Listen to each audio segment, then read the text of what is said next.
These are the men and women of Beaver Valley, the bravest of the brave. They fought fearlessly for their country, their city, their community, and for the ideals we share as Americans.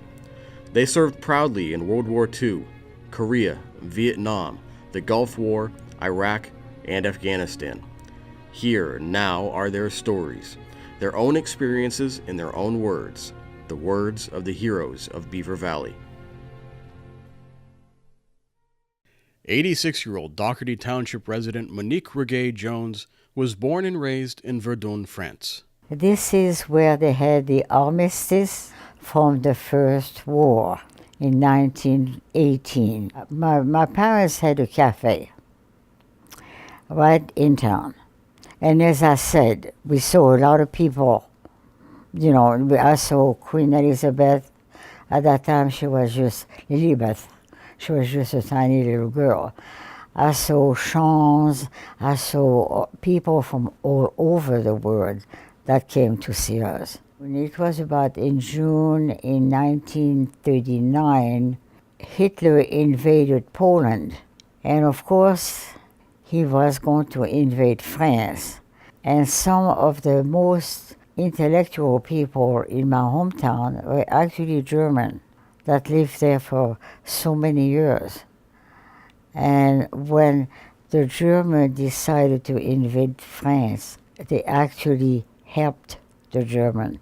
We couldn't believe that. The CEO of the bank, the postmaster, all those people were German. Monique's father was a captain in the French military. He had left to go to the southern part of the country. In June 1940, 8-year-old Monique and her sister left their home with their mother. She had decided they needed to evacuate as the Germans advanced. And all I had was my name tag, my gas mask, and a little bag with some kind of underwear and so forth. So we walked 250 miles. And sometimes we were lucky, we stopped in barns, but many other times we sat, on the side of the road. And one time I remember there were airplanes coming down on us. When I got up from this little air raid, the person next to me was dead. So I was kind of lucky. While on their journey, Monique and her family rode in a military train that had a car for civilians. Walking beside the slow-moving train were French soldiers who were retreating from the front lines. Some had their arms hanging off, some would have their brains out, and it was really a horrible sight. That's why I didn't talk about for over 30 years. It was I was in a shock, let's put it that way. And all of a sudden we were in a valley, and the train stopped, and from each side of the valley we saw some priests and some nuns running down toward the train. They were German and Italian who disguised themselves as nuns and priests, and we thought they were coming to help us, but they were killing each other. They didn't touch us in our little wagon ourselves, but the rest of the train, they had a big fight. So then we had to walk. And we walked, and like I said, we did anything at all. Eventually, Monique and her family would return to their home in Verdun. Their city was now under German occupation. And we were the first civilians that came back. The first thing we saw were the swastika all over the place. They were hanging all over the place. The German soldiers were very polite and very nice. They actually escorted us to my home that was right alongside of the river. The windows and furniture in Monique's home were broken, and food was scarce.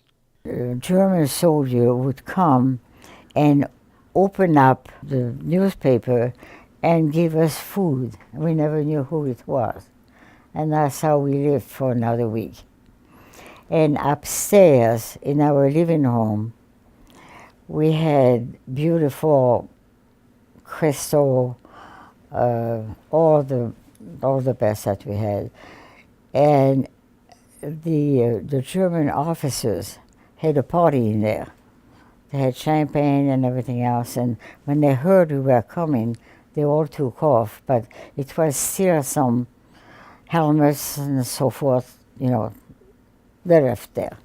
My mother was really scared about that, because she didn't know if they were going to come back and kill us. I mean, they didn't know.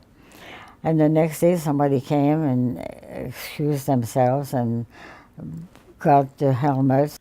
Monique and her family continued to go about their lives under German occupation. Monique even eventually returned to school. And every time we had an air raid, it sounded like a pier where you joke around. We had like so many minutes, like 3 or 5 minutes, I don't think we had 5 minutes, to go from our school to the air raid shelter.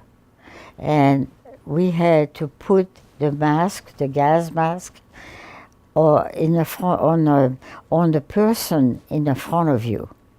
Now you try to go down all those steps.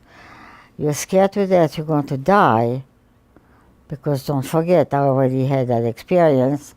And you're shaking, and you're trying to attach the mask because it doesn't work if it's not closed, and go into the shelter. One day, Monique was in the garden, 4 to 5 houses down from her own home.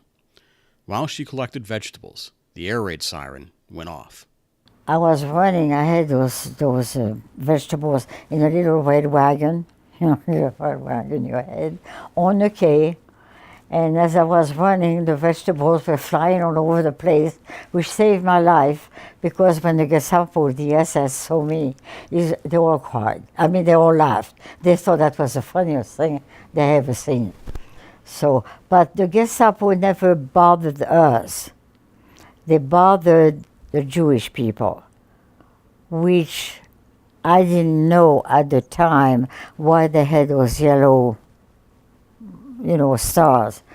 I have nothing against German, for one reason. I was only 8 years old, 8 to 14 years old, and my parents never told me anything. Towards the end of the war, Monique could even hear the distant sound of fighting during the Battle of Bastogne. We went down the cellar, and when those tanks started shooting, the whole house shook so bad that 3 times I was thrown down from upstairs down the cellar. Then we had an American that came through the windows upstairs, put a ladder, and came upstairs and rescued us and took us to the shelter. Monique liked the first American soldiers that entered Verdun. And these were very nice Americans. General Patton's army was wonderful. However, the second American group to occupy her hometown didn't receive such high praise. We actually had 5 padlocks on our door because they would come in and it was really terrible. After some time, General Eisenhower arrived in Verdun, and Monique began to work as a translator. Eventually, she was hired at NATO, with occasional visits by Eisenhower. We saw him like once a month. He would come. And I really, really enjoyed that time. Monique met an American soldier, married him, and moved to the United States in 1951. Paul Jones grew up in Eddystone, Pennsylvania, and eventually moved to West Grove in 1941, where his father was a station agent. My mother took a job in the defense plant in Wilmington, so she left and honey saw her on the weekends. My father raised the 3 of us. After graduating, Paul started to work in the fields of a nursery while also working as an accountant. I turned 18, and of course when you're 18 you have to register for the Selective Service. So that was one of my duties to do that. And meanwhile, all my other friends in class went into the Army. That was 1948.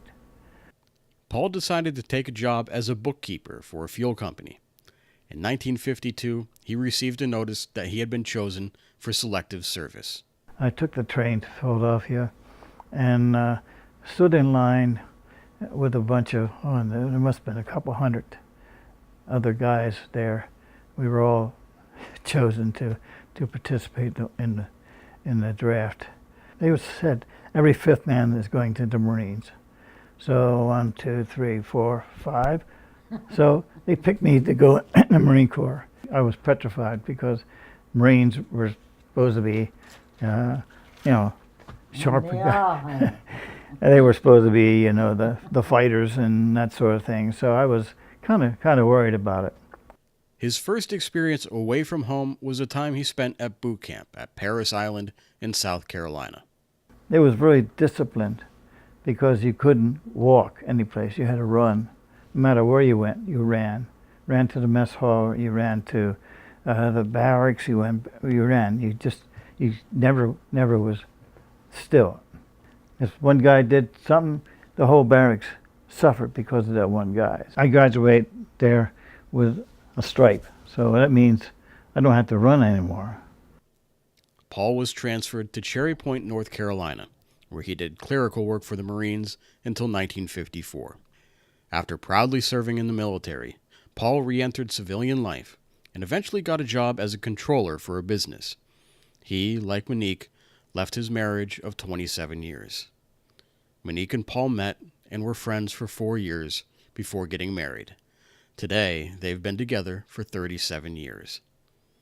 Monique has written 2 books about her life experiences and is currently working on a third.